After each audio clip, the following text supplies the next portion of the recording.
Hi സുഹൃത്തുക്കളെ, EyePlus training സൊല്യൂഷൻസിന്റെ പുതിയൊരു ക്ലാസ്സിലേക്ക് ഏവർക്കും സ്വാഗതം. ഇന്ന് നമ്മൾ ചർച്ച ചെയ്യുന്നത് ചില മാതൃകാ ചോദ്യങ്ങളാണ്. നമ്മുടെ LP-UP അസിസ്റ്റന്റ് പരീക്ഷയ്ക്ക് വിദ്യാഭ്യാസ മനഃശാസ്ത്രവുമായി ബന്ധപ്പെട്ട ആ മേഖലയിലെ ചില പ്രധാനപ്പെട്ട ചോദ്യങ്ങളാണ് നമ്മൾ ഡിസ്കസ് ചെയ്യുന്നത്. ഇത് വളരെ ശ്രദ്ധയോടുകൂടി പഠിക്കുക. നമ്മൾ പോയിന്റ്സ് കംപ്ലീറ്റ് നമ്മൾ പഠിപ്പിച്ചിട്ടുണ്ട്. സിലബസ് അനുസരിച്ച് എല്ലാ ടോപ്പിക്കുകളും നമ്മൾ കവർ ചെയ്തിട്ടുണ്ട്. ആ വിവിധ ടോപ്പിക്കുകളിൽ നിന്നുള്ള സെലക്ട് ചെയ്യപ്പെട്ട ഏതാനും ചോദ്യങ്ങളാണ് നമ്മൾ ഇവിടെ ഇന്ന് ഡിസ്കസ് ചെയ്യുന്നത്. അപ്പോൾ നമുക്ക് ആ മാതൃകാ ചോദ്യങ്ങളിലേക്ക് പോകാം. താഴെ കൊടുത്തിരിക്കുന്നവയിൽ അഭിക്ഷമത അഥവാ ആപ്റ്റിറ്റ്യൂഡ് പരിശോധിക്കുന്നതിനുള്ള ശോധകം ഏതാ? ഏത് ശോധകം വെച്ചാണ് ഈ പറയുന്ന അഭിക്ഷമത അഥവാ ആപ്റ്റിറ്റ്യൂഡ് നമുക്ക് ഒന്ന് പരിശോധിക്കാൻ സാധിക്കുന്നത്?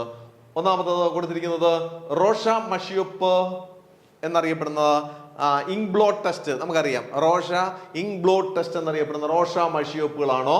തീമാറ്റിക് അപ്പർ സെഷൻ ടെസ്റ്റുകൾ TAT ആണോ? പദാനുബന്ധ പരീക്ഷ VAT ആണോ? അതോ വിരൽ വേഗത പരീക്ഷ FDT ആണോ?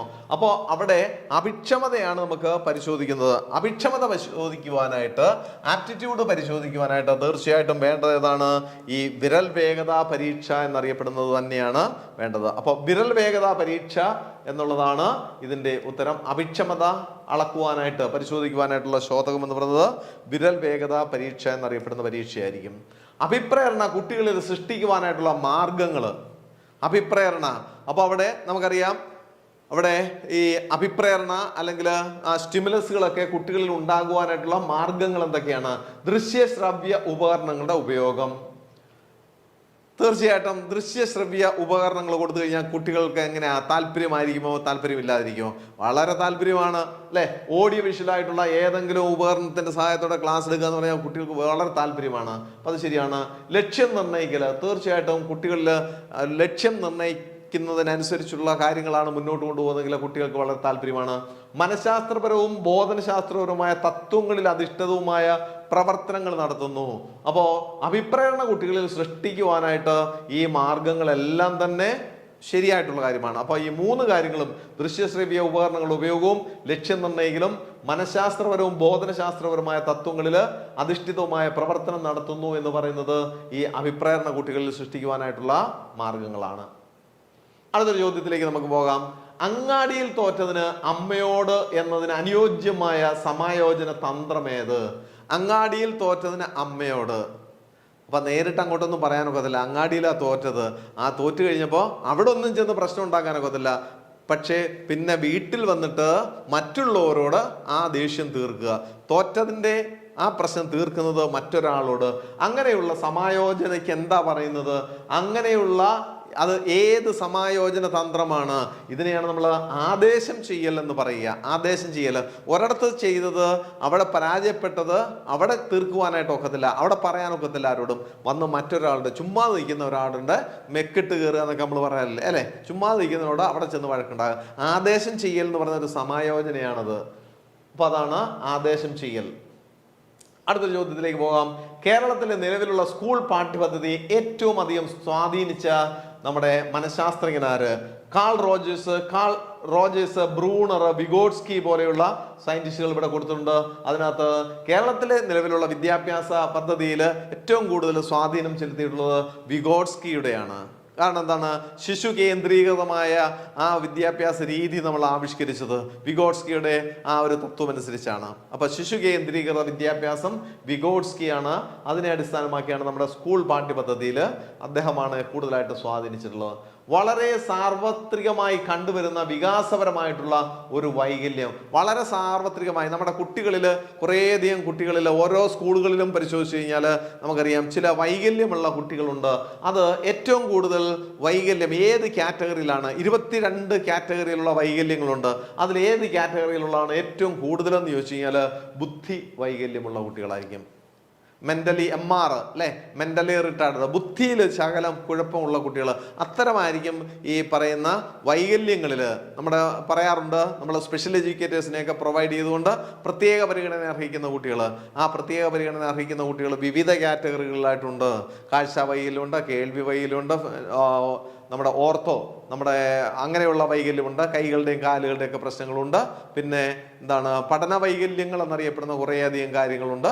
പക്ഷെ ഏറ്റവും കൂടുതൽ കാണപ്പെടുന്നത് ബുദ്ധി വൈകല്യമായിരിക്കും.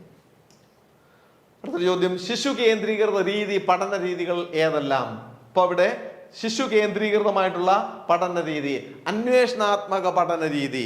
നമുക്കറിയാം, ഏതെങ്കിലും ഒരു കാര്യത്തെക്കുറിച്ച് കൊടുത്തതിന് ശേഷം കുട്ടിയോട് പറയുന്നു അത് അന്വേഷിച്ച് കണ്ടെത്തി അതിന് നിഗമനത്തിലേക്ക് എത്തിക്കൊണ്ടുവരിക. ആ കുട്ടി സ്വയം കാര്യങ്ങൾ ഏറ്റെടുത്ത് ആ പ്രശ്നം പരിഹരിക്കുവാനായിട്ട് ചിലപ്പോൾ ചില ഡേറ്റകളൊക്കെ കളക്ട് ചെയ്യേണ്ടി വരും, പുറത്തോട്ട് പോകേണ്ടി വരും, ക്ലാസ് റൂമിന് പുറത്തായിരിക്കും ചിലപ്പോൾ ചർച്ചകൾ നടക്കുക. ആ കാര്യങ്ങളെല്ലാം ക്രോഡീകരിച്ചു കൊണ്ടുവരുന്നു, അതിനുശേഷം നിഗമനത്തിലെത്തുന്നു. അപ്പോൾ അത് അന്വേഷണാത്മകമായിട്ടുള്ള ഒരു രീതിയാണ്, അത് ശിശു കേന്ദ്രീകൃതമാണ്. പ്രശ്നപരിഹരണ രീതി, ഒരു പ്രോബ്ലം സോൾവിംഗ് മെത്തേഡ്, ഒരു പ്രോബ്ലം കൊടുക്കുന്നു, പ്രശ്നം അവതരിപ്പിച്ചു കഴിയുമ്പോൾ ആ പ്രശ്നം പരിഹരിക്കുവാനായിട്ട് ആവശ്യമായിട്ടുള്ള കാര്യങ്ങളൊക്കെ കുട്ടിയാണ് ഒരുക്കുന്നത്. ഒരുപക്ഷെ സഹപ്രവർത്തകരുമായിട്ട് സഹപാഠികളുമായി ഗ്രൂപ്പായി ചേർന്ന് നിന്നുകൊണ്ട് ആ പ്രശ്നം പരിഹരിക്കുവാനായിട്ടുള്ള കാര്യങ്ങൾ ആലോചിക്കുന്നു. എന്തെങ്കിലും പോരായ്മകൾ വരുമ്പോൾ അത് ഒരു പക്ഷേ അധ്യാപകന്റെ സഹായം തേടുന്നു. അപ്പോഴും അവിടെ സ്വയം പഠനം നടക്കുകയാണ്, ശിശു കേന്ദ്രീകൃതമായിട്ടുള്ളതാണ്. 3, പ്രഭാഷണ രീതി. പ്രഭാഷണം എന്ന് പറയുമ്പോൾ ഒരു അധ്യാപകൻ നേരെ നിന്ന് ക്ലാസ്സിൽ നിന്ന് കാര്യങ്ങൾ അങ്ങ് പറഞ്ഞു കൊടുക്കുക, എല്ലാ കാര്യങ്ങളും അങ്ങ് പറഞ്ഞു കൊടുക്കുക. അങ്ങനെ പറഞ്ഞു കൊടുക്കുമ്പോൾ കുട്ടി എന്താണ്, പാസീവായിട്ടുള്ള ലിസണേഴ്സ്, വളരെ ചുമ്മാതിങ്ങനെ കേട്ടുകൊണ്ടിരിക്കുന്ന ഒരു ശ്രോതാവായിട്ട് കുട്ടിയിരിക്കുന്നു. ചില കാര്യങ്ങളൊക്കെ മനസ്സിലാവും, കുട്ടിക്ക് അതിനകത്ത് വലിയ റോളൊന്നും ഇല്ല. 4, അപഗ്രഥന രീതി. ഏതെങ്കിലും ഒരു ഡേറ്റയൊക്കെ കിട്ടിക്കഴിഞ്ഞാൽ ആ ഡേറ്റയെ അപഗ്രഥിച്ചുകൊണ്ട് വളരെ കാര്യക്ഷമമായി കുട്ടി ചിന്തിച്ചുകൊണ്ട് അത് ആലോചിച്ച് അതിൻ്റെ ഒരു നിഗമനത്തിലേക്ക് എത്തുന്ന ഒരു രീതിയാണ്. അവിടെ കുട്ടിക്ക് വളരെയധികം റോളുണ്ട്. അപ്പോൾ ഇവിടെ കുട്ടികൾക്ക് റോൾ ഇല്ലാതെ വരുന്ന ഒരേ ഒരു കാര്യമാണ് പറഞ്ഞേക്കുന്നത്, ഇതിന് എക്ക് റോളുണ്ട്, ബിക്ക് റോളുണ്ട്, ഡിക്ക് റോളുണ്ട്. എന്നാൽ സി എന്ന് പറയുന്നത് പ്രഭാഷണ രീതിയാണ്. ആ പ്രഭാഷണ രീതിക്ക് പ്രത്യേകിച്ച് റോളൊന്നുമില്ല. അപ്പൊ അത് ശിശു കേന്ദ്രീകൃതമല്ലാത്തത് ഏതെന്ന് ചോദിച്ചു കഴിഞ്ഞാൽ പ്രഭാഷണ രീതിയാണ്. അത് പ്രഭാഷണ രീതിയാണ് ശിശു കേന്ദ്രീകൃതമല്ലാത്തത്. നമ്മുടെ ചോദ്യം എന്താണ്, ശിശു കേന്ദ്രീകൃത രീതികൾ ഏതെല്ലാം? എ, ബി, ഡി 3 എയും ബിയും ഡിയുമാണ് ശിശു കേന്ദ്രീകൃതമായിട്ട് ഉള്ളത്. അടുത്തൊരു ചോദ്യം, ഇന്ത്യയുടെ വിദ്യാഭ്യാസ പ്രശ്നങ്ങളെ പഠിക്കുന്നതിനും പരിഹാരങ്ങൾ നിർദ്ദേശിക്കുന്നതിനും നിയമിക്കപ്പെട്ട കമ്മീഷൻ. വളരെ പ്രശസ്തമായിട്ടുള്ള അധ്യാപകരും അങ്ങനെയുള്ള സമൂഹത്തിലെ വിദ്യാഭ്യാസ മേഖലയുമായി പ്രവർത്തിക്കുന്ന എല്ലാവർക്കും അറിയാവുന്ന ഒരു കാര്യമാണ്. ഇന്ത്യയുടെ വിദ്യാഭ്യാസ പ്രശ്നങ്ങളെ പഠിക്കുന്നതിനും പരിഹാരങ്ങൾ നിർദ്ദേശിക്കുന്നതിനും നിയമിക്കപ്പെട്ട ഒരു കമ്മീഷനെയാണ് നമ്മൾ എന്ത് വിളിക്കുക, കൊത്താരി കമ്മീഷൻ. അല്ലെ, സർവത്ര കേട്ടിട്ടുള്ളതാണ് കൊത്താരി കമ്മീഷൻ എന്ന പേരിൽ അറിയപ്പെടുക. ഇതെല്ലാം തന്നെ വിവിധ കമ്മീഷനുകളാണ്.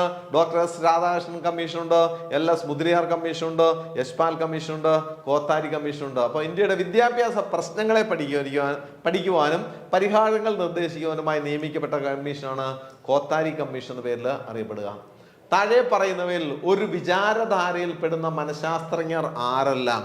ഒരേ വിചാരധാരയിൽ ഏതെങ്കിലും ചില വിചാരധാരയെ കുറിച്ച് നമ്മൾ പറയുമ്പോൾ അതിന് ഒന്നിലധികം ശാസ്ത്രജ്ഞന്മാർ അതിനെ സപ്പോർട്ട് ചെയ്യുന്നവരായിരിക്കും. അല്ലെ, ശിശു കേന്ദ്രീകൃത മനഃശാസ്ത്രവുമായി ബന്ധപ്പെട്ട് നമ്മൾ പറയുമ്പോൾ അല്ലെങ്കിൽ ഏതെങ്കിലും അങ്ങനെയുള്ള ചില വിചാരധാരകളെ കുറിച്ച് പറയുമ്പോൾ ഒന്നിലധികം ശാസ്ത്രജ്ഞന്മാർ ഒരേ കാര്യങ്ങളെ കുറിച്ച് സപ്പോർട്ട് ചെയ്യുന്നവരാണ്. നോക്കിക്കേ, Watson, William James, William Wundt, പിയാഷെ, ബ്രൂണർ, വിഗോട്സ്കി.